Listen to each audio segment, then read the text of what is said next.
Hello, friends, and welcome back to Stories About Entitled People. Dude in our first story sounds like he was a used car salesman or door-to-door salesman before working that job. But before we begin, best way to support our channel is to leave comments, like, and subscribe with the turned-on bell so you don't miss the new video every single day. Here we go. Shut up and let you sell? Well, okay then. I work in a high-tech industry providing network security products to the Fortune 100. Think of Apple, Facebook, Salesforce, etc.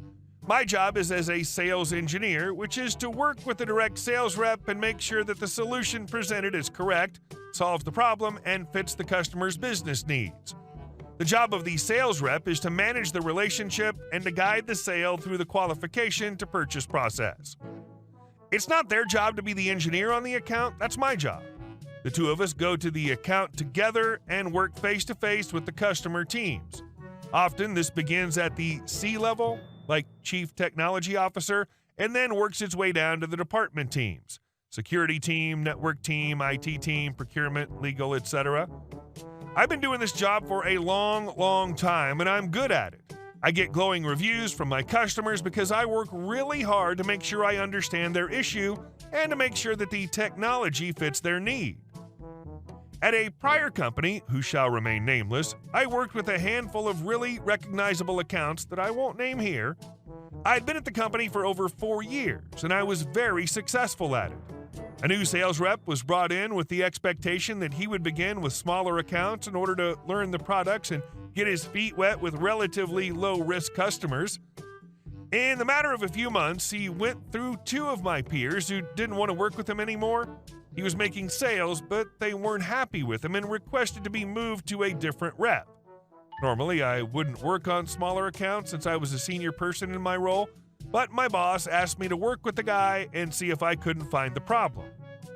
Normally, the way a sales call worked is that the rep, we'll call him Mr. Arrogant, would open the meeting, introduce people, propose an agenda for the meeting, provide marketing material if appropriate, and then introduce me so that I could ask the customer about their needs and goals, and then I'd begin to work with them through a technical presentation. That was the way it was supposed to work for all the reps. The really experienced guys could do most of the technical presentation, but anytime the client got down to the nitty-gritty details, they'd always turn it over to the engineer. It's the entire reason that we went on the sales calls, to keep the rep out of trouble. It was never the job of the salesperson to do the technical portion of the sale. Never. So Mr. Arrogant and I go off to our first sales call together.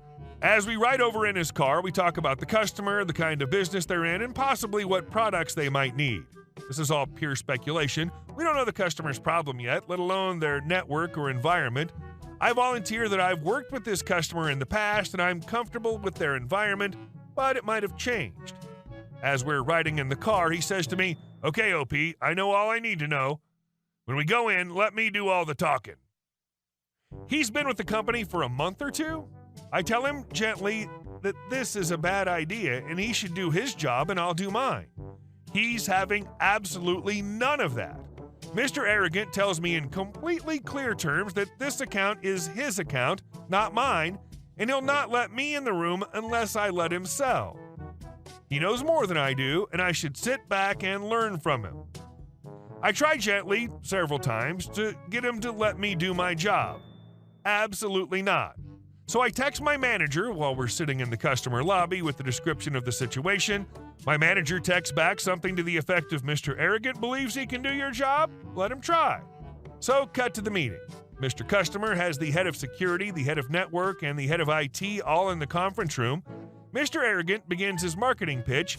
He doesn't ask any questions. He pivots over into his product pitch, telling them that they need really expensive product 1 and really expensive product 2. Oh, and they need a 3-year support plan and a bunch of custom coding to make it all work. The room is completely silent when he finishes. After a long moment, the chief technical officer turns to me and says something like, "So, OP, you agree with this?" Mr. Arrogant leaps in and says, "Of course he does." I stare at the CTO silently. The CTO says, "I'd like to hear what OP has to say. If you like, Mr. Arrogant, you can wait outside." Mr. Arrogant shuts up. I say, actually, Mr. CTO, I have no idea if your environment has changed, what your technology looks like now, or anything. But I guarantee you that you absolutely do not need product 1 and 2. You might need product 3 or 4, but I need to learn a lot more about your current situation. Mr. CTO turns to Mr. Arrogant. Yeah, why don't you wait in the lobby? I don't think you're the right person to handle our account. I'll reach out to your management team this afternoon and see if someone else might be available. Mr. Arrogant sputters and then leaves in a huff.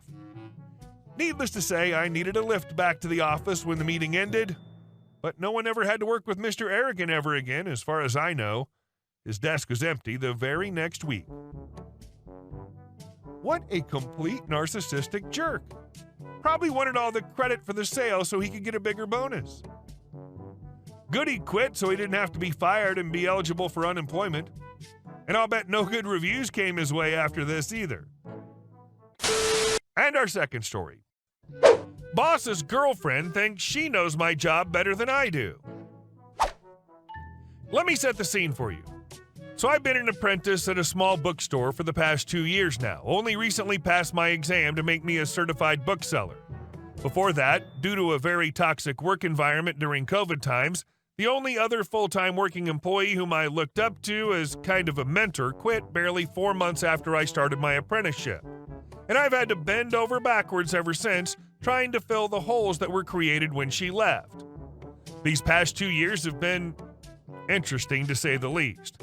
Starting with the store itself. It's really cute. The only problem is it's drowning in old books people drop off all the time and just too much stuff cramped into too little space altogether, resulting in a chaos that makes it very hard to keep everything in check and not to lose track of anything. So I've learned to adapt and combat this chaos by keeping lists of basically everything, double-checking to make sure everything's in order, etc. This will come in later. Now, as for my ex-colleagues, I'm on pretty good terms with most of them, except for one. Enter my boss's girlfriend. In the beginning, I didn't get why my colleagues didn't like her very much. Now, 2 years later, she's the main reason I'll be leaving this job at the end of March, because frankly, I'm fed up.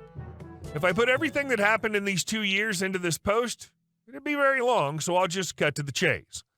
Due to the aforementioned chaos that plagues this store, I double-check everything to avoid mistakes. This includes customer orders.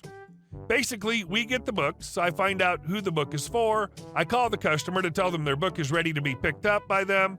Sometimes people order more than one book, which is where things can get tricky because not every order arrives at the same time due to an array of factors. Adding to this, we also order used books, which has nothing to do with our computer system, which makes it extra prone to forgetting about something.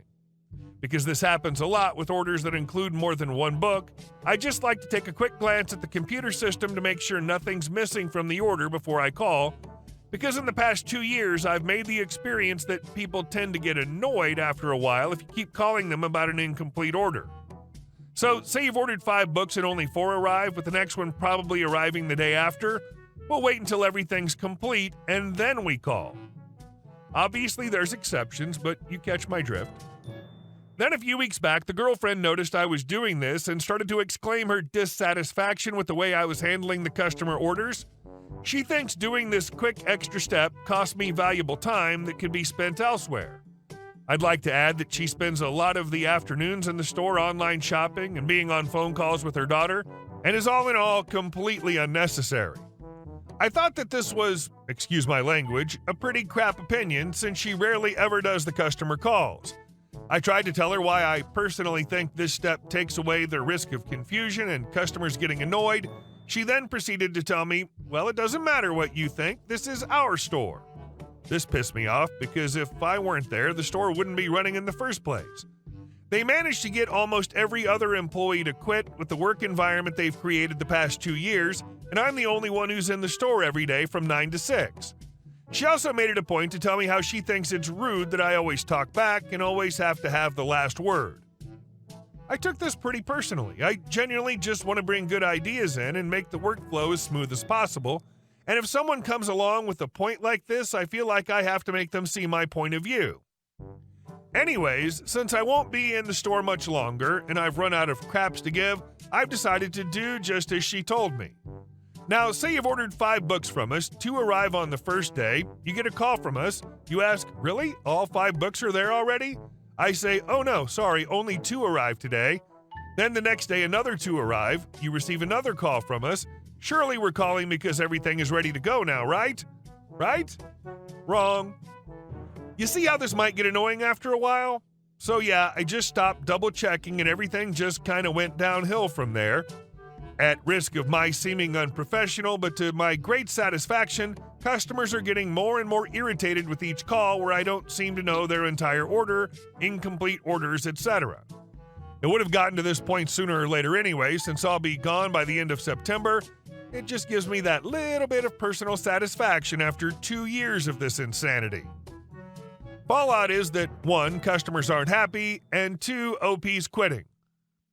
There may be more fallout later down the road, such as business dropping off, the store closing, etc.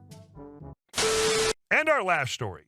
HOA president's personal vendetta almost cost family their home. Our house almost went into foreclosure.